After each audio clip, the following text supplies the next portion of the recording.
Thank you, Dr. Ahmad Zaidi Laidin, and also thank you very much for Academic Science Malaysia invited us, Thomson Reuters, to be here today. We've been very proud to be associated with this Mahathir Science Award. It's a very prestigious award, and I'm sure that most of you all recognize that the winner of this year has a great contribution, not only in research, but also in the society, particularly when food is such a big demand and shortage in certain parts of the world. The topic given to me today is about predicting winners. I was thinking that if I want to talk about winners today, if the submission date is 31st March of each year to submit the winner, and I'm probably giving you a crystal ball. Just to share with you that Thomson Reuters actually been using the citation indexing, doing prediction of Nobel laureate every year. We have been very accurate with that, using our methodology. And each time when we do that, a lot of customers ask us this question, very popular question, and I believe when we do the question and answer later on, you may have to ask that. But let me tell you the question. When Malaysia going to have the Nobel laureates? When I was in India, they asked the same thing. They asked the same thing in China. And I could wish to sell them a crystal ball, but too bad we're selling intelligent information that was supposed to be. So I actually want to frame my message today slightly differently. We're talking about research excellence, actually. It is not about winner, but if winner is important, but let me share with you how we define that.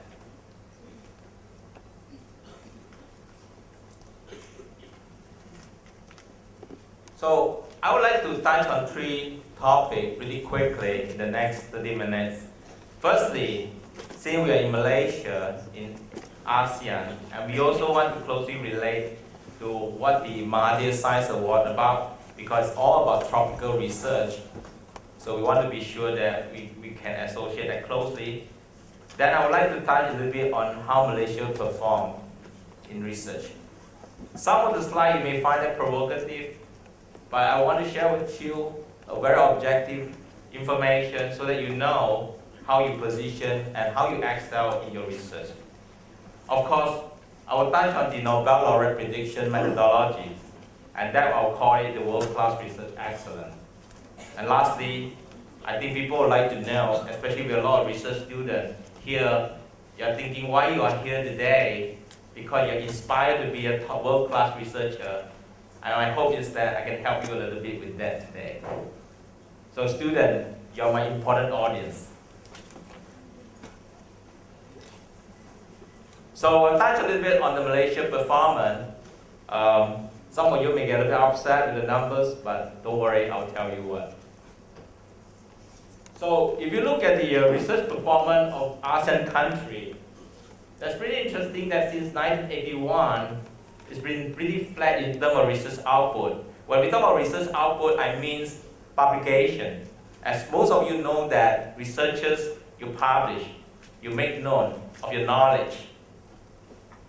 And you want to share, you want to ask for collaboration, investment. This is how you do it.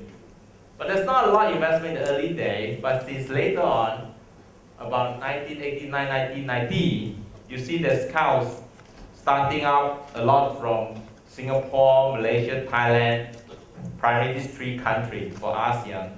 And of course, Vietnam, Indonesia, Philippines are still staying pretty flat. So this is pretty well aligned with what happened with the R&D policy in Malaysia, because there's a lot of investment on research university. Now, what you care about is, at the end of the day, does your research impact the world? Does the research impact the community, the society? You'll see that, wow, if you look at this, this is basically the impact. You normalize the data, you're looking at a trend of average 5-year trend, and the one is the world class, which is you are linking with the other top research country like China, Taiwan, Japan, US. There's a certain part of it you see that Singapore, of course, putting a lot of investment. looks good. And you also see some Indonesian and Philippines also rising up to the top, but you need to recognize that their base is pretty small, so not surprising. What happened to Malaysia? Does it mean bad? Does it mean good? I would be able to tell you now, but it's worth to put a red flag and think about it. But this is not my message today. I'm not saying that Malaysia is not doing an impactful research. As a matter of fact, you will see that later on. There are some research of world-class impact to the world in R&D. But we need to recognize that when you look at numbers, there's a lot of meaning. And you also need to understand that when you're choosing your research topic, you need to know what you want to deliver. Research is a journey. This is just an additional data to showcase some of the concern, maybe for the research policymaker in Malaysia to think about it, but at the same time, you should understand that this is actually top 1% paper. This is an article published by a researcher, very well cited. So in ASEAN country, you're 100 over 1,000, and Malaysia contribute 100 over 90, pretty well ranked. But then again, in terms of productivity, still pretty low. A lot of countries have gone through that because there's a lot of investment made in. At some point, you say, well, how to define quality? So let's hold this for a while. Now, I think people start to asking why I'm here today. Well, I know I'm here to talk about predicting winner. This is what I'll talk about now for you, and we'll link it back later on to this topic. So what is world-class research excellence? Are we talking about Nobel laureate? Well, when you think about predicting Nobel laureate, it's pretty challenging. And it's also a very controversial topic because in the Nobel research, we are talking about medicine, chemistry, physics, economics, and of course, we will mention about the Peace Prize. That one is almost unpredictable sometimes, right? But these four topics are pretty predictable. Of course, a lot of researchers here will say, this is not fair because this topic is very old-fashioned. Because we know that research today is multidisciplinary. Where is nanotechnology goes to? Where is biomechanical goes to? But this is how they define research in their award. It is the same thing for Mahathir Science Award. We're talking about tropical medicine, tropical architecture and engineering. We're talking about tropical agriculture and tropical natural resources. And those are relevant topics. That is what the vision of Tun Mahathir was talking about in the evening. It's relevant, that's what matters. But in the world-class research, this is what they think is matter. But what's important, you need to recognize that you look at the top 100% researchers over the years, it's a lot of people. To choose someone top, in the top 1%, you kind of scope it out in a smaller group. And that's how we started, how Thomson Reuters could identify who are the top 0.1% researchers to begin with. So we, like everybody, we use highly cited as a very first step. But that's not good enough, as you know. Citation. Citation, is it familiar to everyone here? I know people who do research, you get very familiar with that. And for students, if you are not, I hope I can give you a preliminary introduction here that helps you to identify, because it's a very powerful tool to identify your research direction. So what is citation? So when you in your writing a paper, you cite other researcher, this is kind of called backward citation. And somebody cite your paper, this is called a forward citation. So when you look at your paper, your thesis, your dissertation, at the back there's a lot of references. This is what it meant, citing the people. It's similar as peer review. It's just you put into a process. And it is important because it helps you visualize the pattern of research and help you to predict the emerging sciences. Science is a fashion, it evolves. And this even more amazing because if you see a lot of people citing this paper, it becomes a cluster. And I will explain to you later on, it's actually eventually become a emerging sciences. What does it mean? As I mentioned earlier, researcher published a paper, that's article. I'm not talking about journal. Journal is irrelevant because that's more for the publisher. And you also have a discipline like physics, chemistry, biology, medicine, and so on. What in between is the area of research, is the specialty. So is rice research considered discipline? No, that's food research.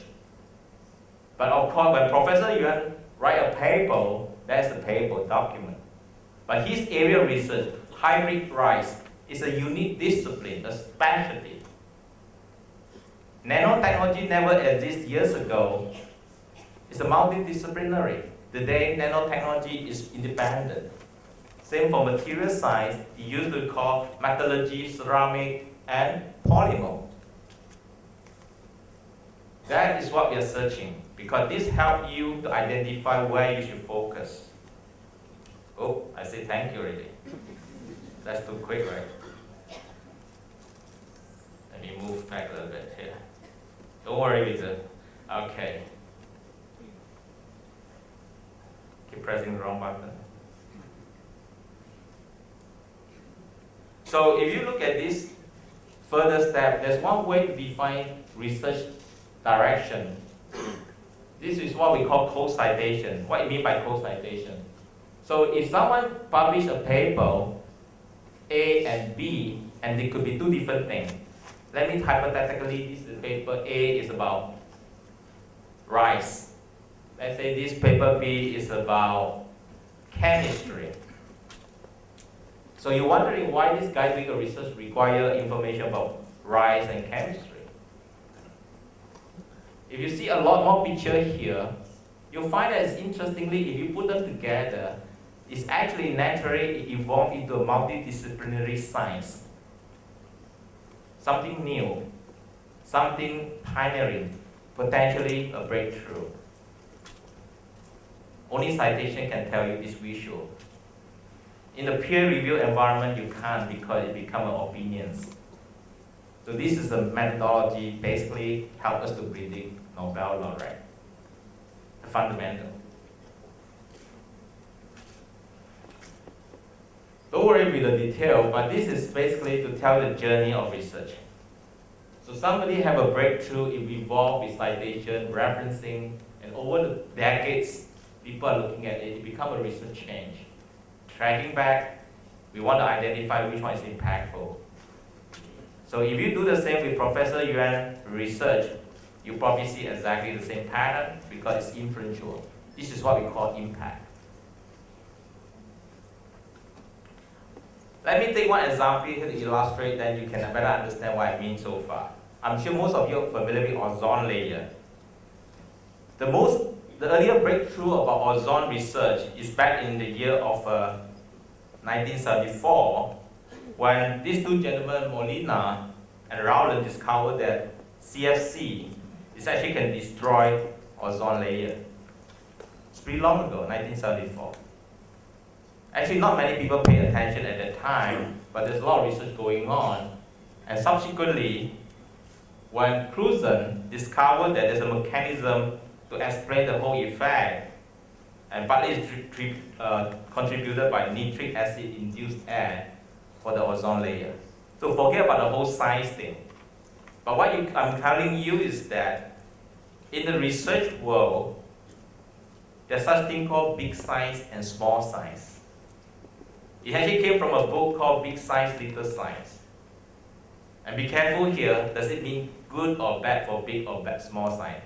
It doesn't matter. I mean, small can be good if you're not nanotechnology, big can be good if you're building a ship or aeroplane. Big science are sciences that impact the scientific community, primarily. They could be a pioneer, something you couldn't imagine, like Einstein thinking about relativity. But it also can be a problem solver, because when you build out a concept and nobody can solve the whole puzzle, and suddenly 20 years later someone came out a way to resolve it, that's a problem solver. But that's a big science because it impacts the scientific theory, the community. What is small science? Small science, you continue to enhance it in terms of application, closer to the society, to the economy. They are very important because without small sciences, there's no such thing called application. So, in the journey of research, you see that there are all different players here and you play a different part. And these are all research excellence is about. It's not a single person become a Nobel laureate. But of course, in the Nobel laureate environment, you only choose 3%. That's the maximum for every discipline in Nobel laureate. And that's why these 3 gentlemen were chosen, because Morina and Rowland is actually the pioneer in coming out of thinking. And Cruzen eventually solved the puzzle. But in between those 10 years, there's a lot of small sciences. Okay, one thing you need to take note here is that even after Morina, HL, came out the whole thinking, the citation is pretty low. Big science, nobody can figure out what it means, so there's very low citation. But when you come after Cruzen, have a breakthrough the mechanism, and also with the Montreal Treaty in 1987, you see, ooh, it shot up, highly cited.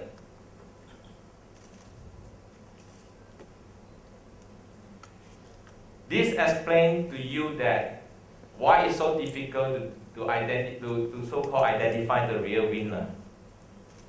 It's like Dr. Zaidi said earlier on, it's tough job, even with citation data. So when you see Malaysia research impact is not that good, don't get disappointed. My advice to you is take a closer look at it. What does it mean? If you're in the research, doing a foundation research, it could be a good sign. Then you have to bear with that low citation for a while. But primarily, deliberately, you're doing an enhancement application research, and you don't see this, something is wrong. It should be like this.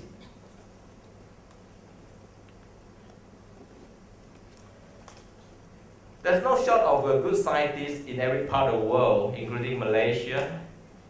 And of course, in China, you know there is a big population, and there's a lot of research funding putting in.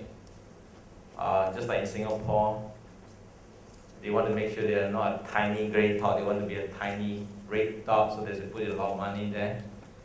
I'm not sure whether it's effective or not, but I want you to encourage you that research can be, interesting, but it is a journey that you need to walk through. I mean, take for example, like this gentleman, he's from Malaysia, and this article is very highly cited. It's because there's a large number of researchers interested on the topic, and also it collaborates very well with international researchers.